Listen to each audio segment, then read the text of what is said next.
사도행전 2장 44절, 45절 같이 읽습니다. 앞에 제가 띄워놨습니다. 믿는 사람이 다 함께 있어 모든 물건을 서로 통용하고 또 재산과 소유를 팔아 각 사람의 필요를 따라 나눠주며. 자, 하나 더 볼게요. 그 뒤로 두 장만 더 건너가시면은 4장 32절부터 35절까지 말씀 앞에 보이시면은 보고 읽으시면 좋겠습니다. 시작. 믿는 무리가 한 마음과 한 뜻이 되어 모든 물건을 서로 통용하고 자기 재물을 조금이라도 자기 것이라 하는 이가 하나도 없더라. 사도들이 큰 권능으로 주 예수의 부활을 증언하니 무리가 큰 은혜를 받아 그 중에 가난한 사람이 없으니 이는 밭과 집 있는 자는 팔아 그 판 것의 값을 가져다가 사도들의 발 앞에 두매 그들이 각 사람의 필요를 따라 나누어 줌이라. 아멘. 한 군데만 더 볼게요. 갈라디아서 2장 10절입니다. 갈라디아서 2장 10절 계속 읽습니다. 시작. 다만 우리에게 가난한 자들을 기억하도록 부탁하였으니 이것은 나도 본래부터 힘써 행하여 왔노라. 아멘. 자, 최근에 이제 많은 교회가요. 한국에 있는 많은 교회들이 사회복지에 관심을 많이 가져요. 그래서 뭐 노인 대학이다, 뭐 생각나시는 거 있을 거예요. 그리고 뭐 심지어는 교회에서 고아원을 병행해서 운영하기도 하고요. 독거노인 돌봄의 일이라든가 제가 아는 주변의 교회들만 해도 주간 보호 시설이라든가 또 어머니나 아버지 회에서 뭐 목욕 봉사라든가 또 밥차 봉사도 하시고요. 또 때때로 이제 반찬 같은 거를 만들어 가지고 또 어려운 이웃들에게 또 돌리거나 또 어린 나이에 홀로 된 이제 그 청소년 가장들, 예, 그런 어려운 가정들, 또 가난한 이웃들 등등 뭐 사역에 정기적으로 일정한 예산을 들여서 교회에서 아예 그걸 하나 부분으로 떼놓고 그런 사역을 교회에서 이제 이끌어 나가는 것을 보게 됩니다. 그래서 그것이 교회에 굉장히 중요한 의미를 두고 운영되어지는 사회복지적인 관점에서 그런 일들을 하는데, 이런 일들은 그 자체로 어려운 이웃들을 돌본다는 것 자체로는 굉장히 아름답고 존귀한 일이죠. 그런데 교회 안에 이런 흐름이 많이 일어나게 된 이유를 우리가 살펴보면 사실 그리 바람직한 이유에서 시작된 것은 아니에요. 오늘 한국교회 이 안에서 이런 종류의 교회 안에 사회복지 시설, 이런 어떤 병행, 이런 것들을 관심을 가지고 많이 관심이 급중되어지고 이런 시설들을 운영하게 된 원인은요, 제가 가만히 보면 한 두 가지 정도의 이유가 있어요. 두 가지 정도인데, 하나는 구제라고 하는 것을 복음 전파의 도구로 이용하려고 했다는 거예요. 그래서 많은 교회가 사회복지 장치들을 교회 부흥을 위한 도구, 교회 성장을 위한 도구로 생각하고 있다는 것이 사실입니다. 주위에 가난한 사람들을 돕는 것도 사실 봉사 그 자체의 목적이 있는 것이 아니라 결국 그들에게 복음을 전해서 예수님 믿게 하려고 하는 것이 진짜 목적인 경우가 대부분이에요. 결국 우리가 이런 선한 사업을 해서 지역사회에서도 칭찬받고 또 이 공급받는 구제를 받는 그런 분들이 또 이 빵과 더불어서 또 어려움에 필요한 어떤 물건들을 통해서 예수님까지도 받았으면 하는 그런 좋은 마음에 그렇게 하지만은 사실 그게 목적이잖아요. 많은 분이 그 목적이 어떻더라도 이런 교회의 봉사 자체는 좋은 것 아니냐 여기실 거예요. 그러나 우리가 진지하게 이 부분을 정말 냉철하게 한번 좀 날카롭게 분석해 봐야 돼요. 만약에 내가 그 도움을 받는 불신자 입장이라면, 내가 입장 바꿔놓고 생각해 보자고요. 내가 교회로부터 도움을 받는 입장이라면, 내가 불신자라면 자신에게 베풀어지는 많은 도움이 사실은 교회의 도움을 받았으니 곧 교회에 나오셔야죠, 가만히 있지는 않으시겠죠, 뭐 이런 식의 도움이었다라는 것을 깨닫게 된다면 그 고마웠던 도움이 자신을 향한 어떤 진실한 사랑이나 순수한 자선이라고 생각할까요? 받는 사람 입장에서는 또 뭐가 꿍꿍이가 있었구나, 뭐 이렇게 생각하지 않게 일반적으로 볼 때 아니면 교회라고 하는 자기 기업체를 불리기 위한 도구로 친절한 척 했던 것으로 생각할 수도 있어요. 냉정하게 생각해 보자고요. 뭐 앞에서는 너무 감사하다 좋다 하겠지만 뒤에 가서는 이유가 다 있구나 그러겠죠. 실제로 오늘 한국교회 세상 많은 사람은요, 교회를 하나의 기업으로 보고 있거든요. 교회가 어떤 신령한 것들을 팔아서 돈을 긁어 모으는 그런 공동체로 일반적으로 알고 있거든요. 이 오해를 불식시키고자 교회가 지금 노력하고 있는데, 과연 이런 선행과 구제 사업이 이런 어떤 전도의 일환, 복음 전파의 도구로 이용된다면 과연 바람직한 것일까? 저는 좀 그렇게 생각해요. 과거 우리 영광교회 역사 속에서도 이런 경우가 참 많았거든요. 제가 어린 시절부터 이런 일들을 많이 봐왔어요.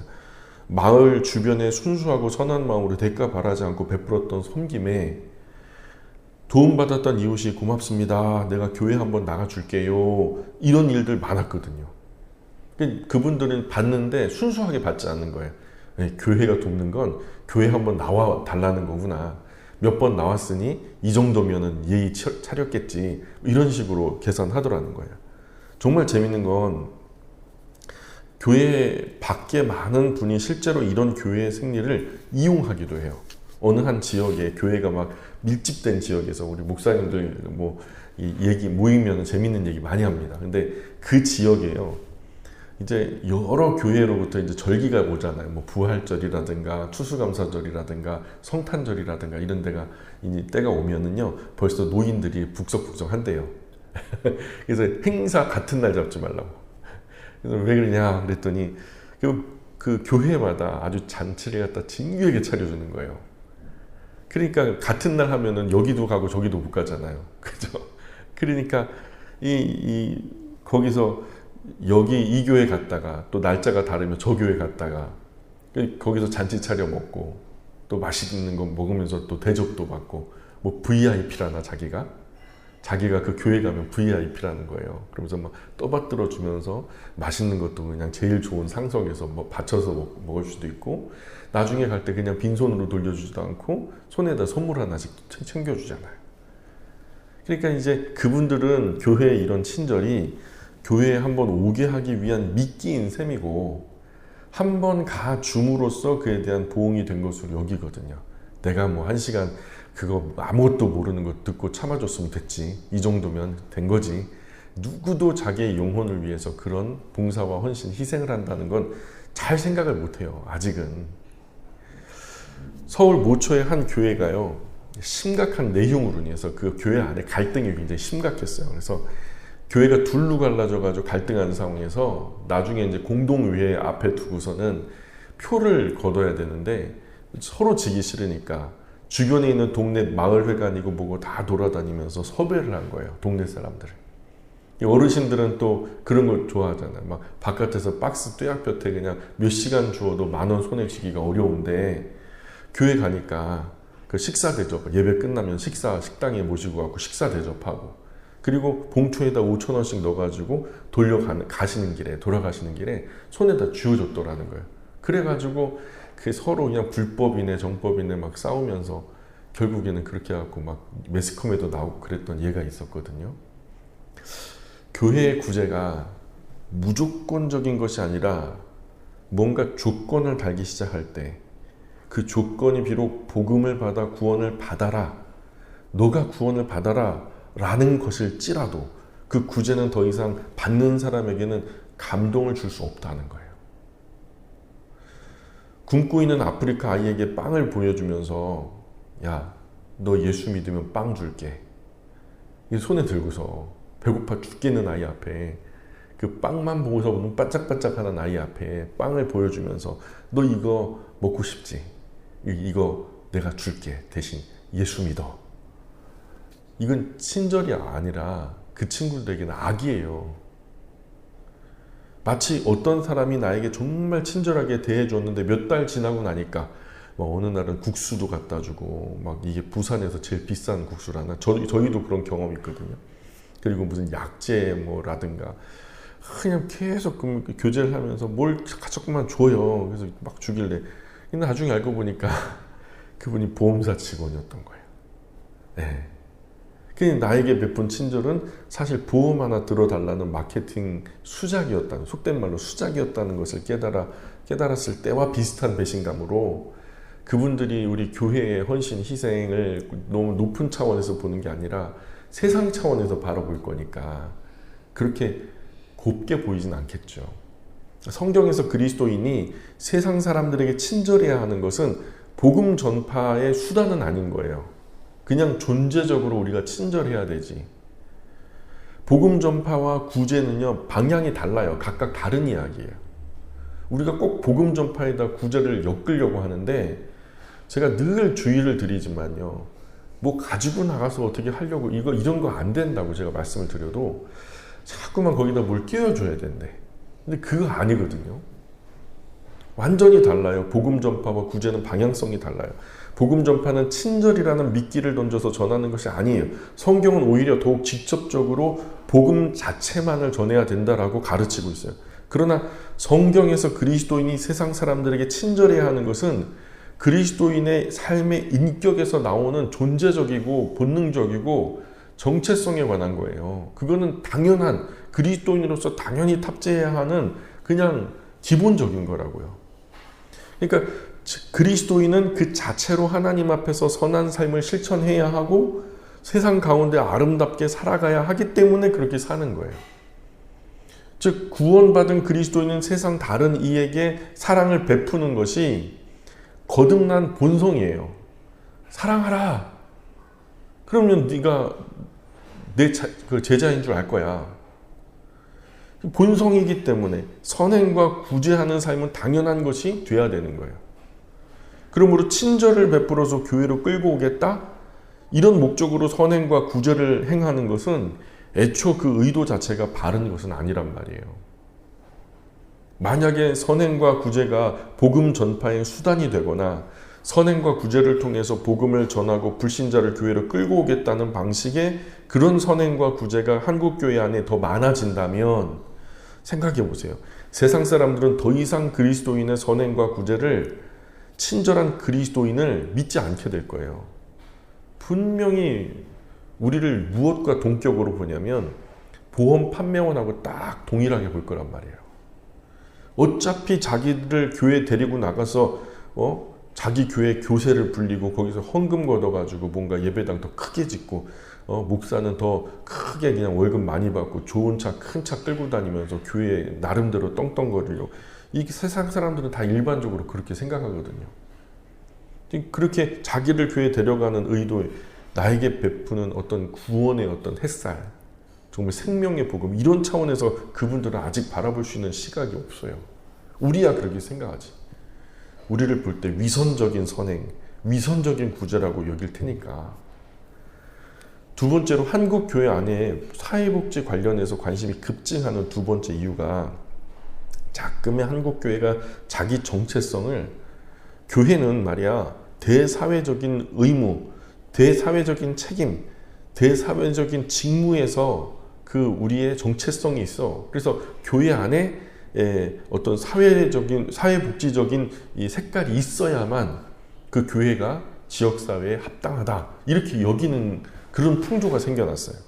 교회가 지금 세상에 뭔가 보여줘야 한다라고 하는 강박에서 그렇게 행동하는 건데, 조금 심하게 말하자면 어떤 면에서는 교회가 구원의 길을 제시하는 복음 전파 기관이라기보다는 오히려 교회의 진정한 의의를 세상 사람들 돕는 사회복지적인 측면에서 찾으려고 하는 거예요.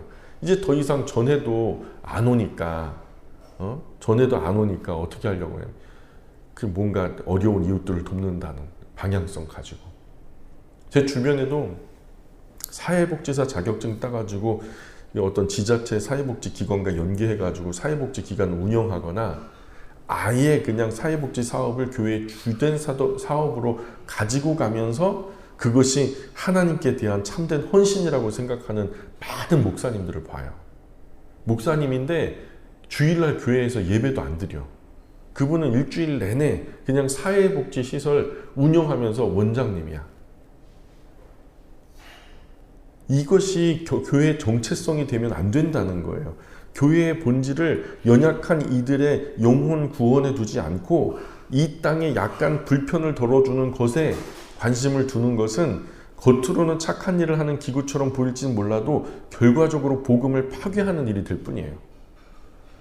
교회가 줄 수 있는 걸 줘야 돼요. 일반 세상의 사회복지시설에서도 줄 수 있는 것을 준다면 교회가 그들하고 차이가 뭐가 있냐고요. 차별된 게 없잖아요. 그럼 교회 헐고 여기 구제와 선행을 감당하는 복지시설 지어놓으면 괜찮겠네요? 그건 아니거든요. 교회 본질이 뭐예요? 뭐 수만 가지를 갖다 하고 있다 하더라도 가지치기 다 해서 딱 하나만 남긴다면 그 교회는 뭘 해야 될까요? 예배해야죠. 예배. 2개를 남긴다면요. 가르쳐야죠. 3개를 해야 된다면요. 전도해야죠. 그래서 이것은 이 땅에 위에 있는 잠깐 불편함을 해소시켜주고 잠깐의 결핍, 잠깐의 가난을 좀 해결해주는 그런 차원에서의 교회의 사업이 아니라 어떤 영원한 이익을 주기 위해서, 그들에게 영원한 유익을 주기 위해서 우리가 영혼 구원에 힘쓰는 것이 교회로서는 당연한 본질이다. 저는 그렇게 생각해요. 그래서 사회복지와 복지는요, 사회봉사와 복지는 그리스도인들이, 이건 왜 어떻게 해야 되냐, 그리스도인들이 자신의 삶의 초소에서 그냥 실천하도록 가르치는 거예요.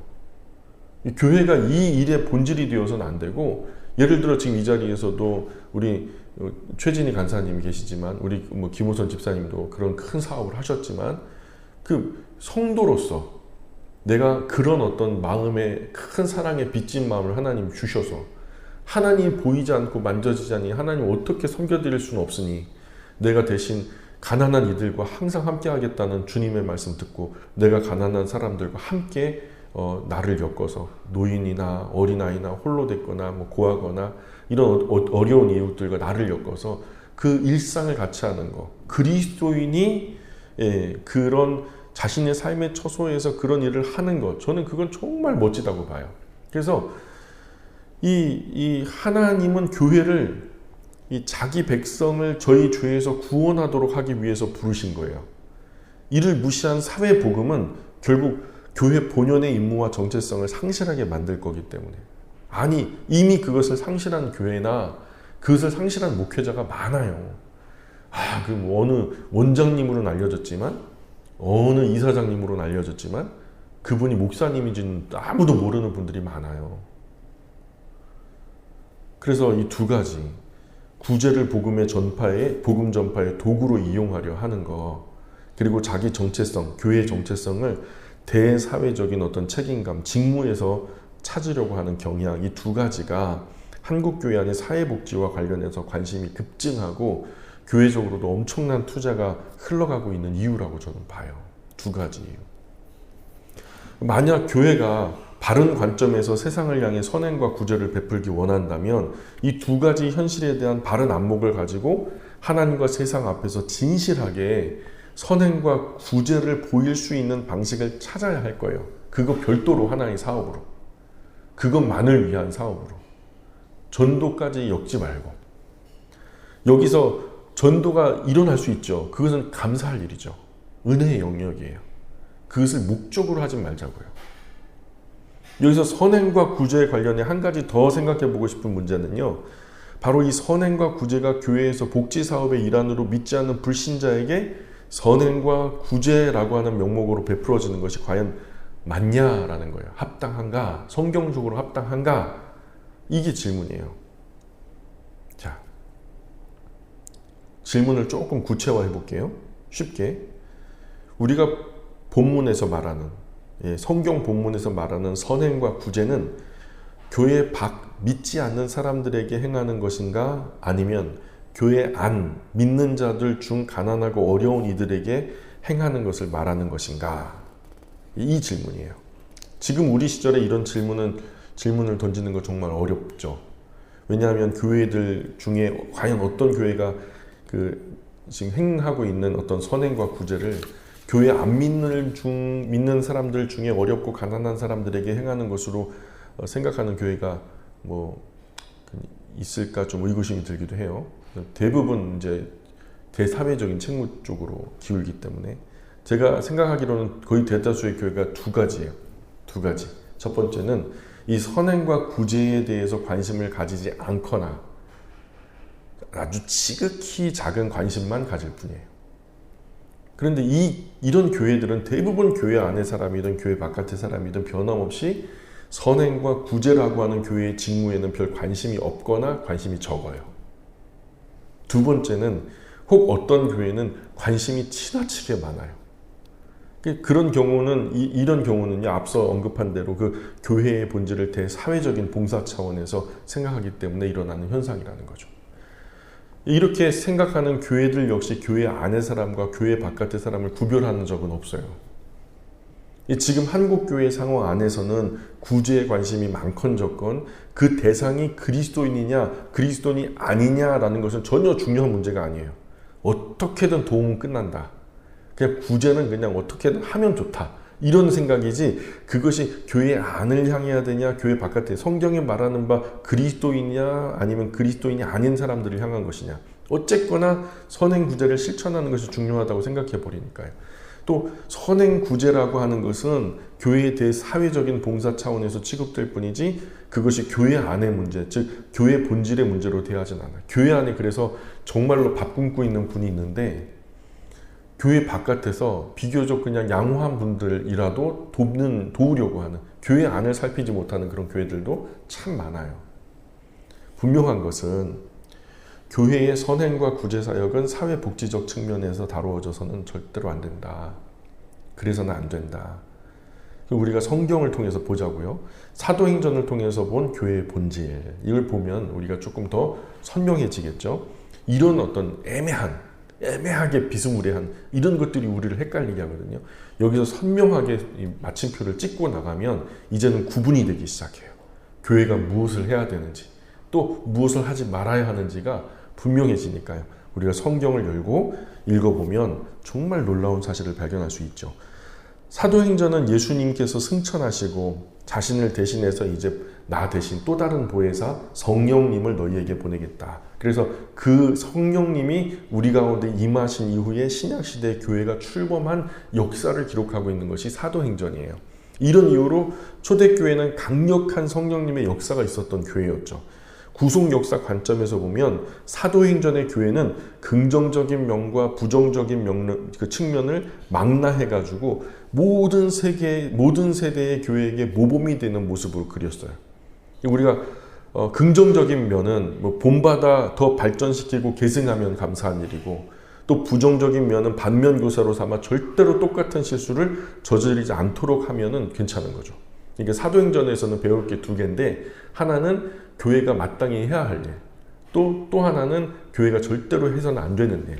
이것을 우리 양자 간에 다 배워야 되는 거죠. 그런데 오늘 우리가 오순절 성령님의 강림이 있은 후에 초대교회 안에 벌어진 놀라운 은혜의 역사를 살펴보면 우리 상식과는 다르게 예상하지 못했던 요소가 초대교회 안에 크게 우리가 미처 생각하지 못했던 우리가 상식적으로 생각했던 큰 파디션이 있는데 근데 그만큼이나 더 크게 파디션이 있는데 그걸 전혀 터치하지 않았던 부분이 있어요. 마치 불모지가 돼버려서 거기는 우리가 생각하지 못해가지고 우리 일반적으로 생각하기로는 성령님이 강림하시고 교회가 세워졌을 때 무엇보다도 그리스도인들 가운데 뭐가 일어났을 것 같아요. 어떤 말씀의 열정이라든가 기도의 열심이라든가 전도의 어떤 뜨거움이라든가 이런 것들 이런 요소들이 아주 강력하게 일어났을 걸로 기대하죠.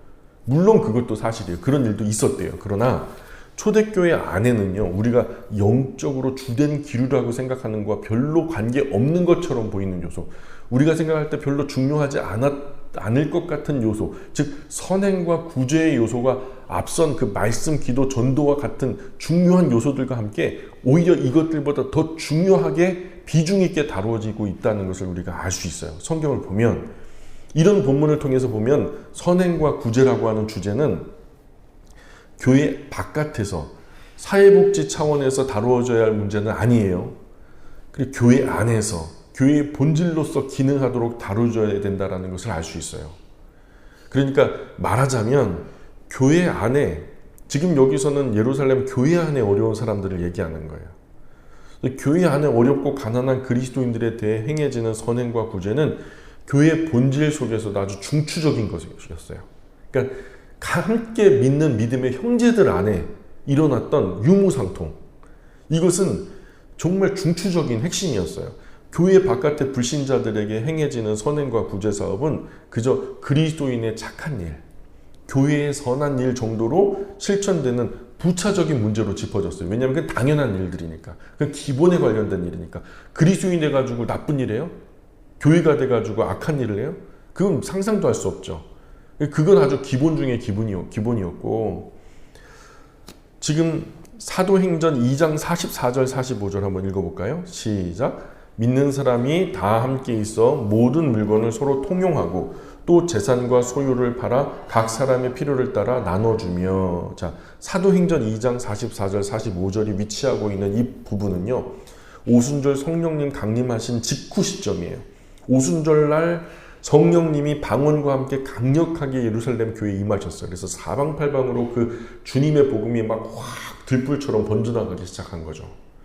왜? 열방에서 왔던 사람들이 다 자기의 고국의 말로서 예수님의 복음을 들었으니까요. 듣고 침묵했을까요? 듣고 사방팔방으로 막 퍼져나가면서 강력하게 주님의 복음을 전했겠죠. 그렇게 예루살렘 교회가 일어났어요. 이 사건 이후에 베드로는 모인 사람들에게 곧바로 입을 열어 설교를 합니다.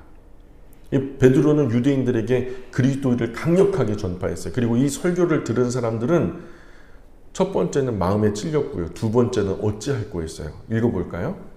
2장 37절 사도행전입니다. 시작. 그들이 이 말을 듣고 마음에 찔려 베드로와 다른 사도들에게 물어 이르되 형제들아 우리가 어찌할꼬 하거늘. 자,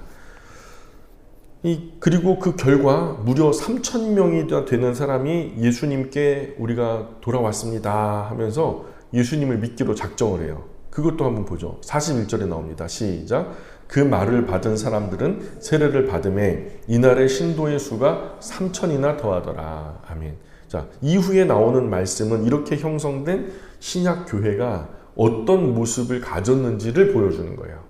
그렇게 성령의 강력한 역사 속에 막 어떤 사람의 어떤 인위적인 것이 아니에요. 성령 하나님의 강권적인 역사 속에 이루어졌던 그 교회, 그 교회의 처음 모습이에요. 아주 순수하게 처음 잉태했던 엄마가 아기를 순수하게 태어난 처음 아기의 순수함처럼 교회가 처음 태어났을 때 제자의 수가 3,000년 더했다는 41절 말씀에 이어서 바로 이어 나오는 42절의 말씀이 그들이 사도의 가르침을 받았다. 사도의 가르침을 받았다라는 말이고, 그 다음에 서로 교제했다. 그리고 서로 함께 떡을 뗐다. 그리고 함께 기도했다라는 말이 연속되고 있어요. 그래서 43절에는 사도들로 인해서 기사와 표적이 많이 났다 이런 말씀이 기록되고 있고, 이런 구절을 읽으면서 우리는 그렇지. 성령님이 강력하게 역사하셨는데 뭐라도 일어나야지 막 그렇게 상식적으로 생각하는데, 성령님의 강력한 역사가 이 회중 가운데 있었고 그 안에 우리가 통상 상상하는 모습들이 이루어져 가고 있는 거예요. 문제는 그 다음에 발생해요. 뭐가 발생하느냐, 이런 교회의 놀라운 모습에 이어 나타나는 장면은 사도행전 2장 44절 45절이에요. 자, 44절 45절 읽어볼게요. 시작. 믿는 사람이 다 함께 있어 모든 물건을 서로 통용하고 또 재산과 소유를 팔아 각 사람의 필요를 따라 나눠주며. 자, 이상하게도 교회가 능력 있게 세워질 때, 성령님의 강권적인 역사 속에 처음 교회가 응애하고 태어났을 때, 그 안에 오늘 우리가 생각하기로는 영적인 것과는 별로 상관없어 보이는 사람들이 자기의 소유를 서로 통용하는 일이 일어나요. 이런 일이 일어났다고요. 우리 상식으로는 가진 물건 함께 나눠 쓰는 것이 신앙과 뭔 상관이 있는지 잘 이해가 안 돼요. 하지만 사도행전이 그리고 있는 이 성령님의 강력한 강림하심으로 형성된 능력 있는 어떤 교회 공동체의 모습은 모든 사람이 자신의 개인의 소유를 포기하고 그리스도인들이 함께 물건을 나눠 쓰는 모습이었다는 거예요. 이와 같은 모습이 4장에서도 발견돼요. 4장에서도 내용은 동일해요. 한번 그래도 읽어볼까요? 4장 32절부터 35절까지. 시작. 믿는 무리가 한 마음과 한 뜻이 되어 모든 물건을 서로 통용하고 자기 재물을 조금이라도 자기 것이라 하는 이가 하나도 없더라.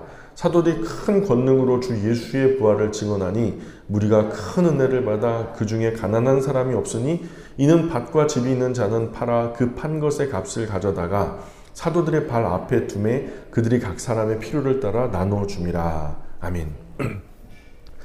초대교회의 능력 있는 모습으로 4장에서도 역시 그리스도인들이 자기의 소유를 유무상통하는 장면이 교회가 능력 있게 세워지는 증거로 제시되고 있어요.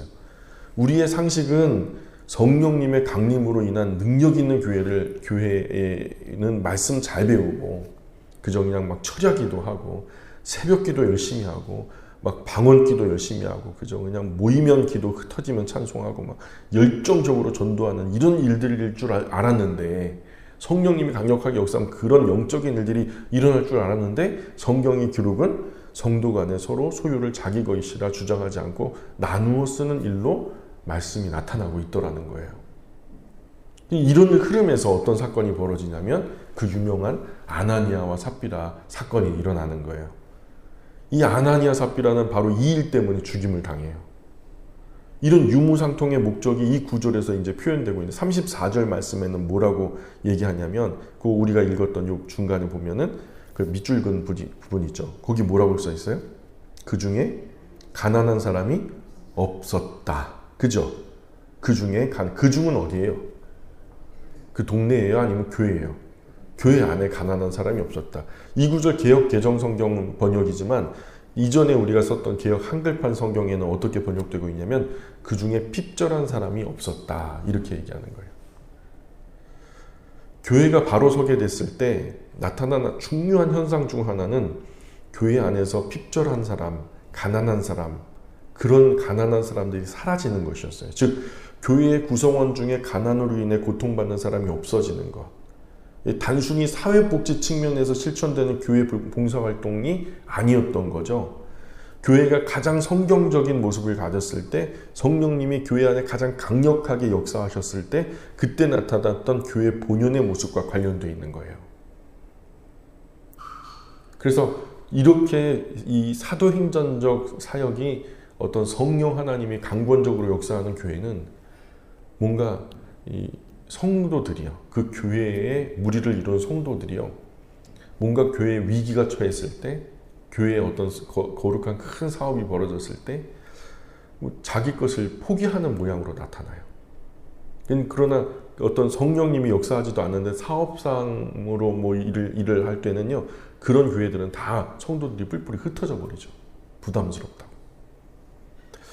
또한 우리가 사도행전의 집사제도 통해서 알 수 있는 초대교회 모습과 또 다른 이 사도들의 모습에서도 우리가 초대교회의 선행과 구제에 대해 대단한 열심을 가졌는지 사도행전에서 더 많이 찾아볼 수 있는데 사도행전 6장에 들어가서 보면 교회의 7 집사를 선택하는 장면이 나오죠. 물론 성경 본문 안에서는 집사라는 말 자체는 안 나와요. 나중에 이제 그 직무를 그들이 했던 그 책무를 집사라고 우리가 하자 해가지고 집사님이라는 칭호가 생긴 거예요. 어쨌든 집사가 세워지게 되는 이유가 교회 안에서의 선행과 구제 사역을 위해서였어요. 사도행전 6장 2절에 보면 비록 사도들이 그것을 하지 않겠다는 뜻으로 말씀되고 있지만 원래는 그 선행과 구제 사역을 누가 했었어요? 사도들이 했었어요. 사도들이 그 중요한 일을요.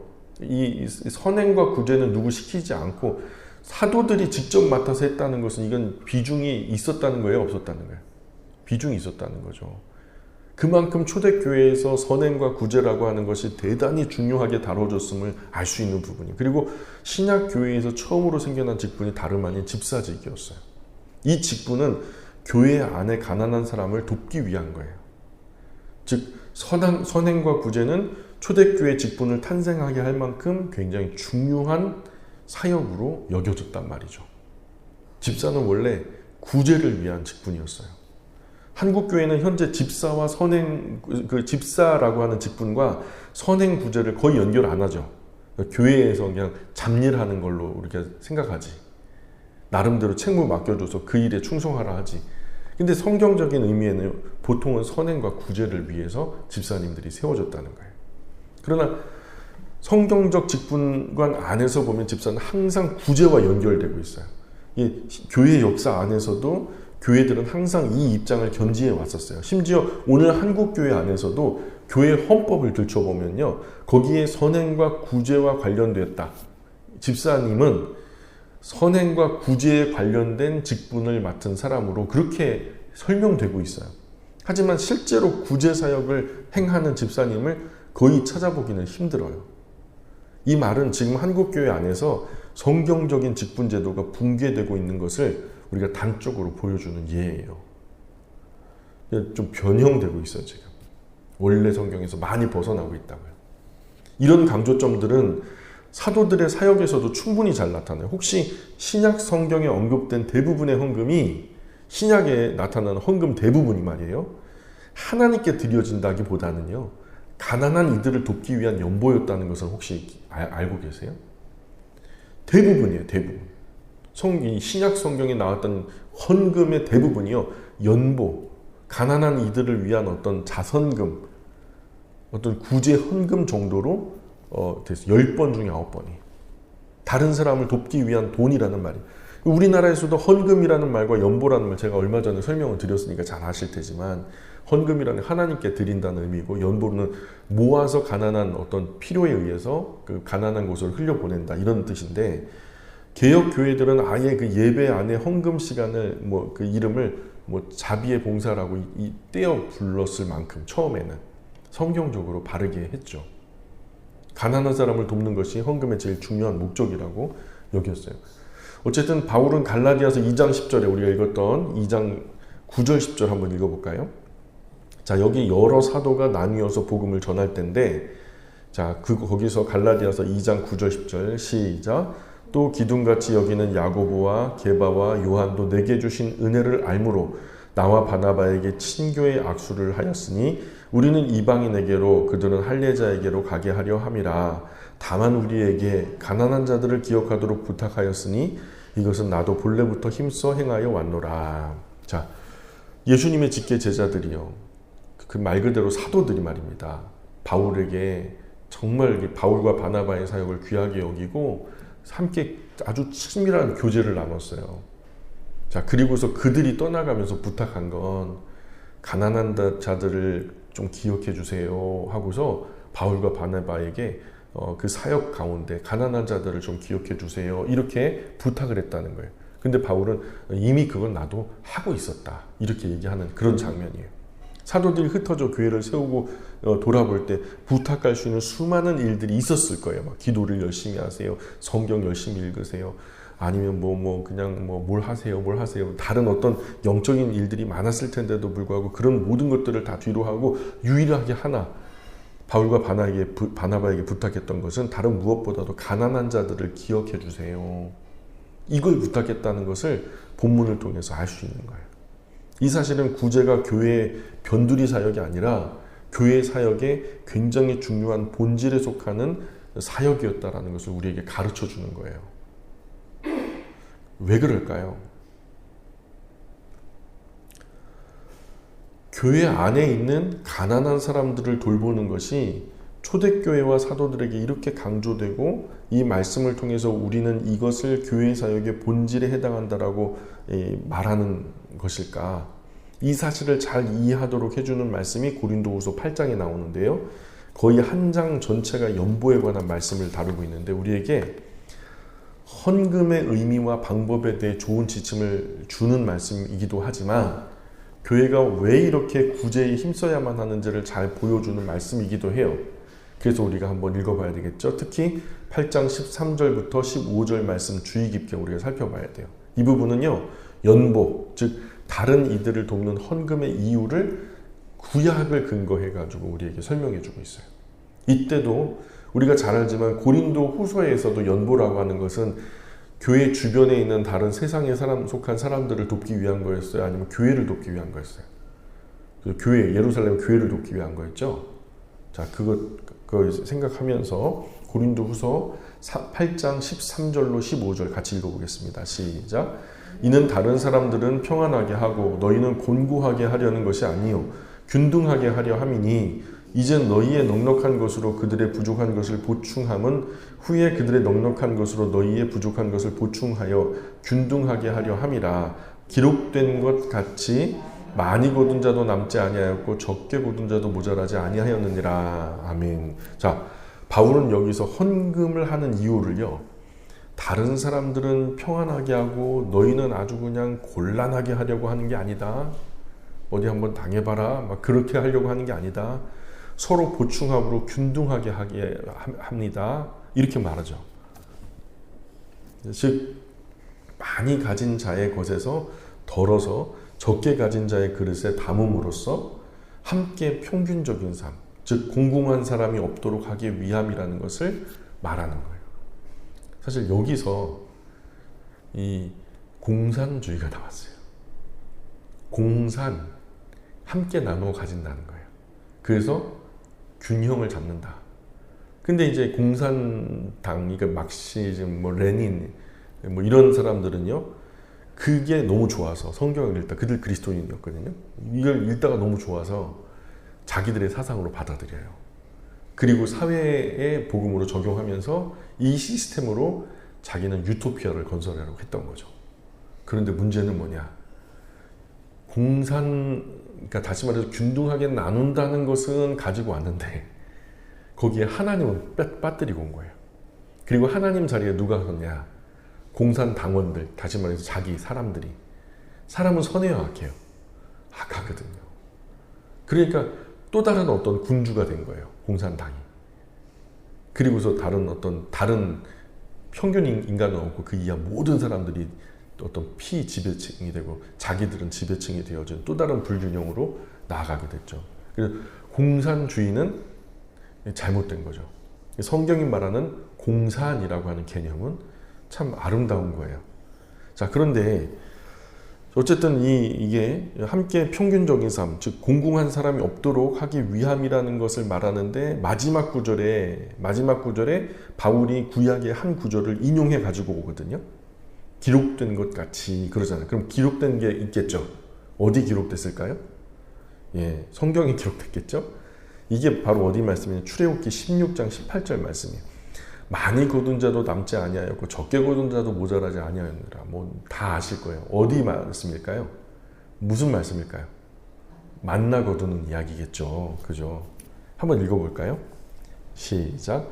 오멜로 되어 본즉 많이 거둔 자도 남음이 없고 적게 거둔 자도 부족함이 없어 각 사람은 먹을 만큼만 거두었더라. 아멘. 자, 그래서 이 출애굽기 16장 18절에서 만나의 분배 때 주어진 말씀인데, 이스라엘은 만나가 하늘로부터 내려졌을 때 많이 거둔 사람은 많이 먹고 적게 거둔 사람은 적게 먹도록 되어 있지 않아요? 그쵸? 그렇게 했어요? 사람들이 가져온 만나들을 철저하게 한 오멜이라고 하는, 그러니까 우리나라 돛박 같은 것으로 그렇게 지금 2리터 병에서 조금 모자라게 이제 하면 그게 한 오멜이 되거든요. 그래서 그렇게 이제 딱 많이 뭐 하여튼 한 오멜 되도록, 그래서 한 오멜의 기준을 맞추었고 적게 거둔 자는 그 많이 거둔 자에게 덜어낸 만나를 가지고 채움으로 한 오멜을 맞추었고, 지금 봐요. 지금 여기 이 바울이 말하는 게 그예요. 덜어낸 만나를 가지고 채움으로 부족한 한 오멜을 채우고, 그래서 즉 한 사람에게 한 오멜이 되도록 정확하게 분배했다는 거예요. 만약에 이렇게 분배하면 지구 안에서 아사할 사람이 있을까요? 하루에 6끼를 먹어도 남는데요. 그렇게 공정하게 분배가 이루어지면. 하나님, 우리가 좀 어떤 분들이 그래요. 아프리카 아이들이 막 기아에 막 적신에 막 허덕여가지고 막 굶어 죽는 모습 보면 안타까워하면서, 야, 니들이 말하는 하나님이 계시면 저 애들을 왜 굶어 죽어? 그 하나님 잘못 아니야. 하나님 이미 주셨단 말이야. 그 분배와 선행과 구제는 누구 몫이에요? 사람들 몫이거든요. 그럼 우리가 미련해가지고 그 한쪽에서는 썩어버리고 한쪽에서는 좀 모자라서 그냥, 한쪽에서는 살 뺀다고 돈 들이고 한쪽에서는 먹을 거 구한다고 돈 들이고. 이거 우리 사람들의 죄악상이에요. 그거는 창피한 줄 알아야지. 그걸 하나님 탓으로 돌리는 뭐를 무지각한 사람이 어디 있냐고요. 어쨌든 그래서 오멜로 되어본즉 많이 거둔 자도 남음이 없고 적게 거둔 자도 부족함이 없이 각 사람 먹을 만큼만 거두었더라. 그래서 바울이 이 고린도후서 8장을 출애굽기 8장을 인용한 구절이죠. 그래서 이 사실에도 알 수 있는 것은 이 만나는 어디서 온 거예요? 하나님께서 누구에게? 하나님께서 어디서? 하늘에서 어디로? 땅에 있는 우리에게 내려주신 양식이기 때문에 만약 우리 삶에서 무언가 가진 것이 있다면 그것은 어떻게 여겨야 할까? 누가 주신 거예요? 하나님이 어디서? 하늘에서 누구에게? 땅에 있는 우리에게 주신 것으로 여기는 거예요. 그래서 그것을 나의 것으로 여기지 않고 하나님께서 하늘로부터 나에게 내려주신 선물로 여겨야 하며, 이렇게 하나님의 선물로 거두어진 나의 양식인 만나는 나 혼자 먹는 것이 아니라 우리의 지체된 교회 가족들과 함께 믿음의 공동체, 영의 가족들과 함께 먹도록 주어졌다라는 사실이에요. 즉 내가 곧 교회요. 교회로서 나의 소유는 나의 능력으로 얻은 것이 아니라는 거죠. 가정 안에 가장이요. 바깥에 나가가지고 열심히 일을 해요. 그 일을 해가지고 집에 돌아와요. 니들은 일 안 했지? 나는 일하고 왔어. 그리고서 치킨 시켜갖고 혼자 막 뜯어먹어. 예? 그거 좋은 가장이에요? 별로 좋은 가정처럼 안 느껴지죠. 예. 교회가 그래요. 나의 소유는 나의 능력으로 얻은 것은 나의 것이 아닌 거예요. 하나님이 은혜로 주신 것이므로 나는 소유를 주장하기보다는 그 소유로 섬기는 거예요. 다시 한번 말씀드릴게요. 하나님이 주신 것이니까 하나님께서 하늘로부터 땅 위에 있는 나에게 주신 것이니까 이것은 나의 것이다. 나의 소유를 주장하기보다 이 소유를 가지고 섬기는 것이어야 한다라는 거죠.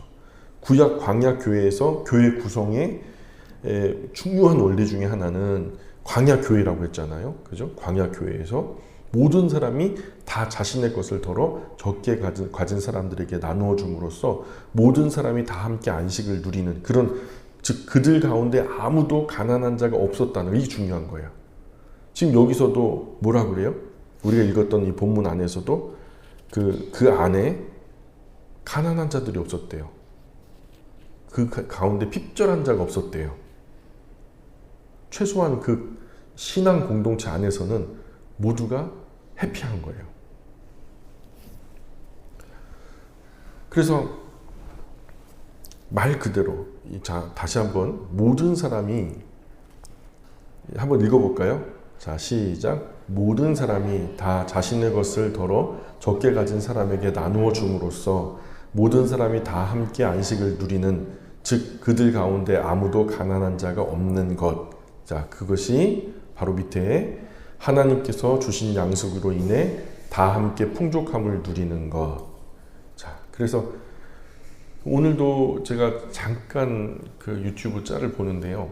거기 뭐가 나오냐면 미국의 그 세계 경제 관련해가지고 미국 경제를 오늘은 비춰줬는데, 미국에서 1% 상위 1%가 가진 그 자산이요. 미국 총 자산의 34% 정도를 독식하고 있다는 거예요. 이번에 저기 그 사막 위에 세워진 도시 라스베가스, 거기서 이미 무너졌죠. 거기가 막 이 도시가 엄청 좋아지니까 세가 세지고 상가 임대비가 막 방 2개짜리가 500만 원 한대요, 한 달에. 그렇게 되고, 그러니까 도저히 못하니까 외곽으로 빠져나가고 집산지로 빠져나가고, 그러니까 가운데가 막 텅텅 비니까, 옛날에 미국에서 그런 얘기가 있었죠. 할렘이라는 동네가 엄청나게 살기 좋은 도시였는데 거기서 그렇게 비싸지니까 사람들이 빠져나가고 거기에 거지들, 홈리스들이 막 몰려들면서 마약이 판치고 막 갱들이 돌아다니는 그런 도시가 됐잖아요. 근데 그게 두 번째로 터진 데가 어디냐면 샌프란시스코, 라스베가스에 이어서 거기 마약 막 이렇게 하고 막 이렇게 허리 꺾고 있는 거 막 영상 보셨죠? 거기에 그런 일이 벌어져요. 왜냐면 도저히 따라잡을 수가 없어요. 이번에 빌보드 차트 1위를 했던 어떤 미국의 청년 하나가 나왔는데 12년 동안 일용직에 전전했던 친구예요. 근데 그 친구의 노래를 하는데 12년 동안 매일 그냥 자기는 지옥에 나가는 것 같아요. 영혼을 갈아 넣어서 아침부터 저녁까지 노동을 했지만 내 삶은 전혀 나아질 기미가 없고, 또한 그들의 행복을 위해서 내가 희생당하는 뭐 그런 지옥으로 나는 들어간다, 이런 가사를 가지고 그냥 인터넷에다가 카메라 켜놓고 잠깐 이제 기타 치면서 노래를 한 거예요. 근데요, 그게 정식 음반으로 발매도 안 됐어요. 근데 빌보드 차트에서 1위를 한 거예요. 이 기염이죠. 이건 대단한 역사예요. 그러니까 이건 상식적으로 말이 안 되는 거예요. 막 수백억 원을 갖다 투자해야 겨우 빌보드에서 1위를 할까 말까 한데, 그 사람이 진짜 너무 힘들고 먹고 살기 너무 팍팍하고 힘들어서 기타 치며 노래했던 것이 미국의 서민들의 마음을 울린 거예요. 이런 일이 왜 있어요? 이게 이런 사회 정의가 이루어진 교회 안에서조차도 이런 일들이 벌어지지 않으니까 참 그래요. 말 그대로 하나님께서 주신 양식으로 인해 다 함께 풍족함을 누려야 되는데, 뭐 믿음의 나라다, 신앙의 나라다 하지만은 좀 사실 그렇지 않잖아요. 미국이 믿음의 나라 아니거든요. 전혀. 이미 벌써 자본주의는 뭐 말도 안 돼요. 그 자본주의는 일한 만큼 가져가야 되는데 앉아 있는 상태에서 이자가 이자를 낳으니, 어쨌든 뭐 그 사회 이야기를 하자면 밑도 끝도 없고요. 자, 초대교회 때 유무상통이 나타났던 것은 바로 교회의 선행과 구제 정신이 가장 강력하게 드러났기 때문에, 성령님이 강력하게 역사하셨을 때 교회의 가장 중요한 본질이 무엇인가를 우리에게 분명하게 나타내 보여줬고, 거기에 물론 말씀과 기도 뭐 이런 것도 있었지만, 그런 것과 더불어서 교회 안에 어떤 선행과 구제, 뭐 그 외에도 뭐 대사회적인 어떤 봉사, 뭐 이런 것들은 흩어져 나간 그리스도인들이 일상에서 아주 상식적으로 했던 일들이에요. 그것은. 그래서 그 안에 가난과 귀천에 상관없이 모든 사람이 다 함께 하나님 안에서 안식을 누리는 그 이상적인 모델이 세워진 거예요. 이상적인 하나님 나라예요, 거기가. 오늘 우리는 자본주의 사회에 살고 있죠. 때문에 외형적으로 이를 똑같이 구성할 필요는 없어요. 이 성경 시대의 이런 모습으로 광야교회 차원 또는 교회 안에서 전부 다 막 야 통장 닦아, 하나 너 n분의 1 해, 이러자는 것도 아니에요. 외형적으로 이를 똑같이 구성할 필요는 없다 해도 이 정신만큼은 잊어버리지 말아야 된다는 거예요. 교회 성도 중 가난한 사람을 제대로 돕지 않고 이것을 사회 대상으로 하는 자선사업 정도로 사회복지 차원에서 생각해 버린다면, 우리 교회가 본질적으로 나아가고 끌어안아야 할 가장 중요한 원리 하나를, 아주 중요한 파트 하나를 내팽개쳐 버리는 일이 되는 거죠. 성령 하나님이 아주 강력하게 우리에게 메시지를 주셨던, 사도행전에서 우리에게 예를 들어 모범으로 보여주셨던 중요한 차원의 한 팔을 우리가 잊어버리는 거죠. 어쩌면 오늘 우리 시대의 가장 어려운 부분이 아닐까 생각해요. 사실 우리 영광교회는 그런 부분에서 쿨해요. 정말 목사 보지 않고 하나님 보면서 헌신하시는 분들이 많고요. 근데 여타 다른 교회들 막 보면요, 정말 시험거리가 많아요. 아버지 회, 어머니 회 어떤 교제를 하다가 등산 모임에 갔는데 회비를 거두다가 거기서 3분 5열이 돼요. 막 치고받고 싸우다가 교회 다 안 나와요. 그런 일들이 비일비재해요. 너는 냈네 안 냈네, 뭐 원래 회장은 안 내는 거네 막 하면서 막 그러다, 그런 일들을 제가 많이 듣거든요. 될 수 있으면 그저 사교 모임은 교회 바깥에서, 개인적인 어떤 경건한 그리스도인들이 또 불건전한 나이트클럽에서 사교 모임을 하진 않겠죠. 예, 경건하게 하시고 교회에서는 본질을 우리가 챙기는 그런 우리 영광교회가 되었으면 좋겠습니다. 오늘 여기까지 할까요? 기도하겠습니다. 귀하신 하나님, 저희가 하나님의 말씀을 열심히 본다 했지만 또 사도행전에서 처음 교회 성령 하나님께서 강력하게 강권적으로 역사하셨을 때 그렇게 탄생한 새 아기 같은 깨끗한 순수한 교회의 모델을 저희에게 보여주시면서 이 안에 우리 교회 안에 있는 가족들을 우리가 잘 살펴야 된다라는 원칙을 한번 돌아봤습니다. 하나님, 과연 저희가 이 교회 안에 사랑하는 형제와 자매들의 형편을 얼마나 살폈는지, 저희가 너무 무지했던 것 용서하여 주십시오. 때로는 어느 가정은 정말 한 달 벌어 한 달 먹고 살기가 바쁘고 힘든데 우리가 미처 그들을 배려하지 못하고 마음 섭섭하게 하는 일은 없었는지, 그에 비해 많이 풍족하고 넉넉한데도 불구하고 나의 손길에 인색함은 없었는지, 또한 반대로 너무 힘들고 어려워서 죽을 것만 같은 그런 어려운 처지에서 또 하나님의 은혜로 살아가는 지체들을 통하여서 공급해 주시는 크신 은혜를 통하여 그 은혜와 주님의 사랑을 형제들을 통해서 공급을 받았는지, 하나님, 저희가 이런 부분들을 깊이 생각할 수 있는 시간이었습니다. 무엇보다 우리 선한이웃 영광교회에 속한 사랑하는 가족들은 단 한 사람도 핍절하거나 가난한 사람들이 없기를 소망합니다. 이것이 하늘로부터 저희들에게 내려주신 귀한 은혜로서 주어진 많은 물질과 좋은 환경 때문에 우리 스스로만 독식하는 것이 아니라 주변의 많은 사람들을 돌아볼 수 있는 은혜의 도구로 사용할 수 있도록 지혜를 열어 주옵소서. 하나님만 영광 받으셨으면 좋겠습니다. 감사하며 예수님 거룩하신 이름을 의지하여 기도합니다. 아멘. 하늘에 계신